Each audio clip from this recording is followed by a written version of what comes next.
Salam bahagia tanpa batas, salam bunga tanpa watas.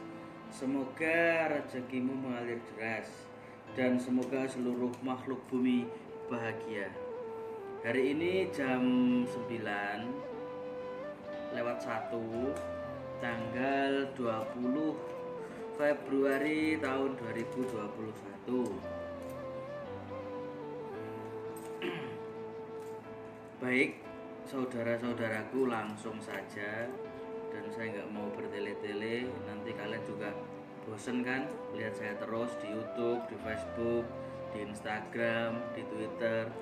Bosen, kayaknya bosen.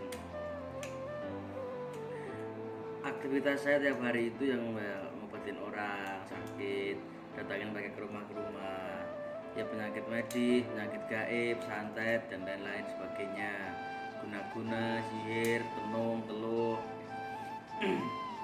Baik, tapi saya mau ngerangkum sejenak.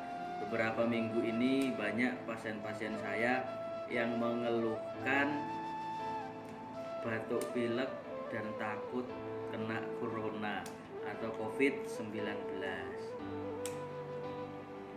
Akhirnya mereka banyak yang takut ke rumah sakit. Batuk pilek saja mereka sudah takut. Bahkan ketemu tenaga medis yang pakai baju putih-putih, yang pakai APD lengkap, mereka sudah takut. Takutnya apa? Kalau seandainya mereka nanti datang ke rumah sakit, di swab, ternyata positif, satu, mereka dikucilkan, yang kedua, mereka mungkin di sana agak mindernya, karena nggak semua tetangga itu memiliki sifat yang gotong royong. Kalau ada tetangganya yang sakit, dijenguk, itu yang bagus. Tapi sebagian ada juga yang diolok-olok, kadang ada yang dikucilkan. Nah, itu mereka yang nggak mau di situ. Oke, sekarang masuk ke kuliah, yaitu kuliah umum. Sistem pernafasan. Kalau di dunia medis ada sistem saraf, neuro, sistem pencernaan, sistem pernafasan, sistem perkemihan, sistem endokrin, banyak. Tapi sekarang kita fokusnya ke sistem pernafasan saja. Sistem pernafasan itu adalah sistem atau pola bernafasnya manusia, dimulai dari hidung, nanti dihisap, dihirup, oksigen masuk ke dalam hidung, nah tembus ke paru-paru. Pernafasan ada dua, pernafasan atas sama bawah. Atas itu ya pernafasan melalui paru-paru, atau bahasa medisnya namanya pulmonalis. Ada juga pernafasan diafragma, juga ada. Kalau orang awam menanya lebihnya itu ngomongnya pernafasan perut. Jadi ada dua.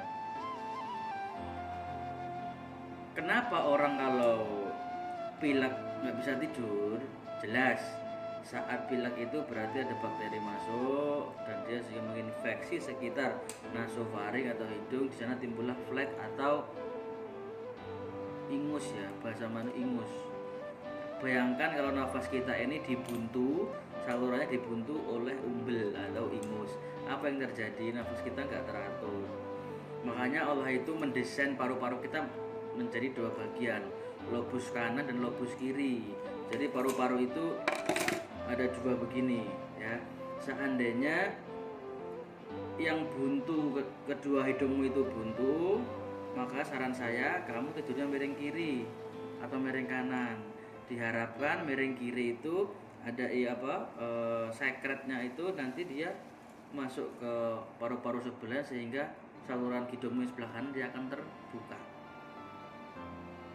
Kalau sudah capek miring kiri, ganti miring kanan, supaya fisiologisnya atau ilmu fisikanya itu kalau ada cairan di dalam dua botol itu, satunya penuh harusnya ke sebelahnya lagi, jadi supaya tetap longgar.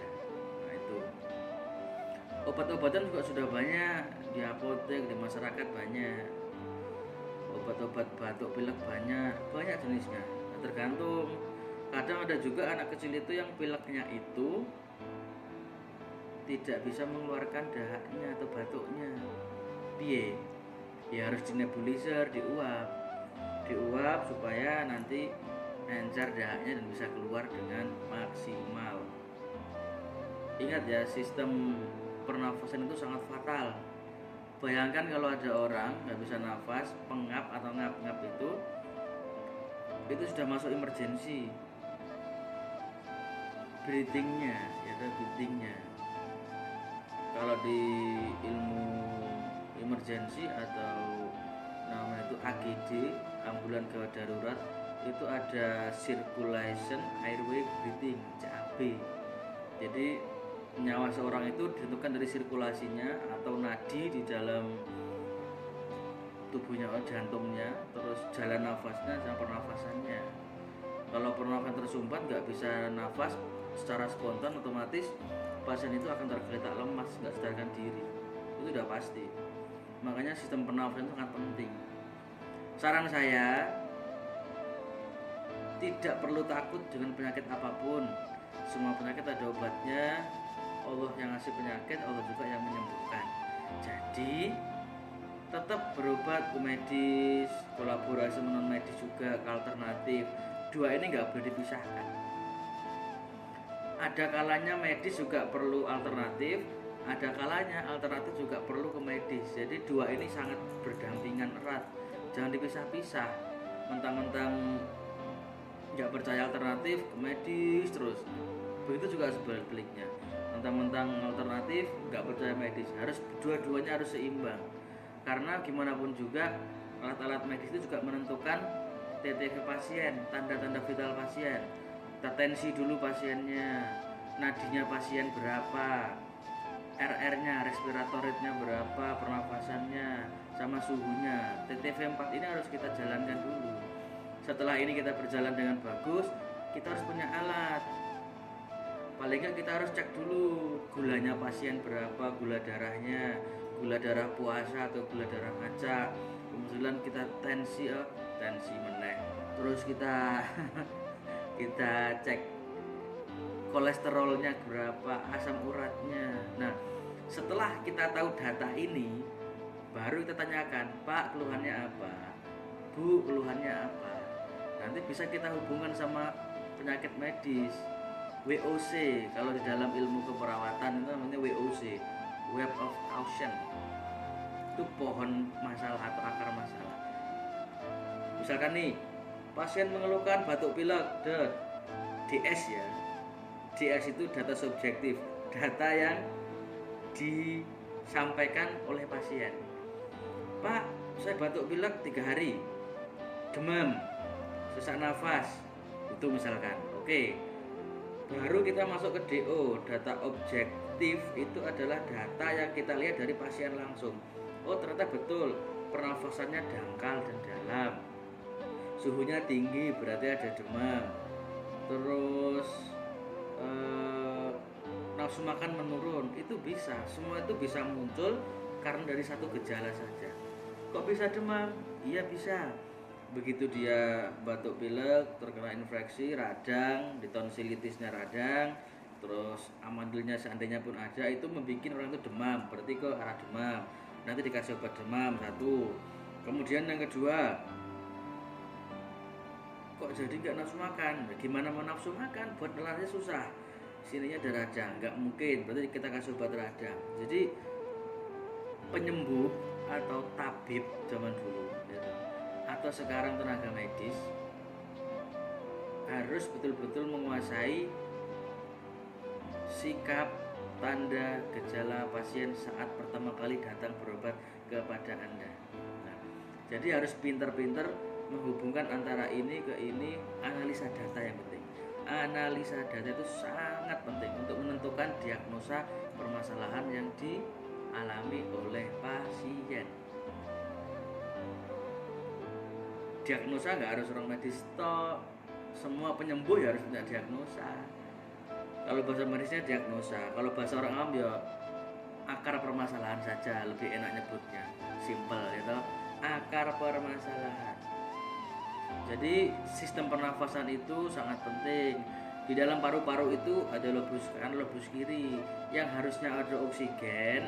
Karena dia batuk pilek, ada flek di dalamnya, makanya paru-paru tidak bisa berkembang dengan sempurna. yang terjadi adalah batuk. Malah kata guru saya di kampus dulu itu, batuk itu bukan penyakit. Batuk itu adalah usaha tubuh merespon untuk mengeluarkan dahak. Jadi kesannya batuk. Nah, batuk yang terlalu sering itu juga akan memicu sini loh, lukanya pada tenggorokan. Akhirnya batuknya keluar darah. Itu kalau orang awam sudah curiga, loh kenapa kok batuk keluar darah? Padahal saat dia batuk yang dia paksakan terlalu berlebihan sehingga ada pergesekan antara kelenjar tiroid sini sehingga dia menimbulkan radang dan ada lukanya. Saat saliva atau lendir sudah masuk mengenai kelenjar sini, saat dibuang ludahnya maka salivanya akan bercampur dengan darah. Nah biasanya makanya tim dokter itu atau tenaga medis saat ada orang batuk pilek pasti disuruh melet. Nah, dibuka mulutnya, disenteri apakah ada radang, apakah ada pembengkakan di amandalnya, apakah ada radang di tonsilitisnya, itu sudah pasti. Kalau sudah begitu pasti dikasih obat radang nanti. Itu yang sering terjadi. Nah, jadi memang gejala COVID kan banyak. Memang hilangnya rasa atau penciuman, terus mendadak pusing, demam, keliengan sendiri, terus berat badan misalnya menyusut juga bisa. Tapi ada juga ya COVID tanpa gejala. Makanya saranku, daripada mengira-ngira dan belum pasti, datang saja ke klinik tertentu, laboratorium tertentu, cek dulu antigen swabnya. Kalau sudah cek kan kita lebih waspada dan hati-hati. Memang semua dari Allah, tapi kita juga harus bisa menyetir diri kita. Kata Allah, aku tergantung prasangka hambaku. Jadi apapun yang terjadi pada kamu secara tidak langsung itu juga 50% ke kamu sendiri. Gitu. Itu sistem pernafasan. Lain kali kita sambung lagi sistem perkemihan atau sistem endokrin atau sistem apa itu, sampai aku lali, kebanyakan sudah lama kuliah soalnya. Sistem saraf, sistem mesmbolah, pokoknya sistem banyak nanti. Organ-organ dalam tubuh harus dikuasai anatominya, jadi supaya tahu. Jangan sampai ada orang bilang, oh ini penyakit lambung, lambung itu di dada sebelah kanan. Itu apa? Lambung itu dada perut sebelah kiri bawah, di depannya di atas sedikit sama organ namanya pankreas. Makanya sebaik-baik manusia dari lahirnya sampai meninggalnya terus belajar dan jangan mudah puas. Oke, cukup sekian dari saya. Semoga seluruh makhluk bumi sehat selalu, masuk surga semuanya, neraka sepi. Bahkan seluruh setan, iblis, dajjal semua masuk surga semua sehingga nerakanya sepi. Nah, itu mau saya. Ya guys, cukup sekian. Kurang lebihnya saya mohon maaf, dan akhirnya assalamualaikum warahmatullahi wabarakatuh. Salam sehat selalu. Bye.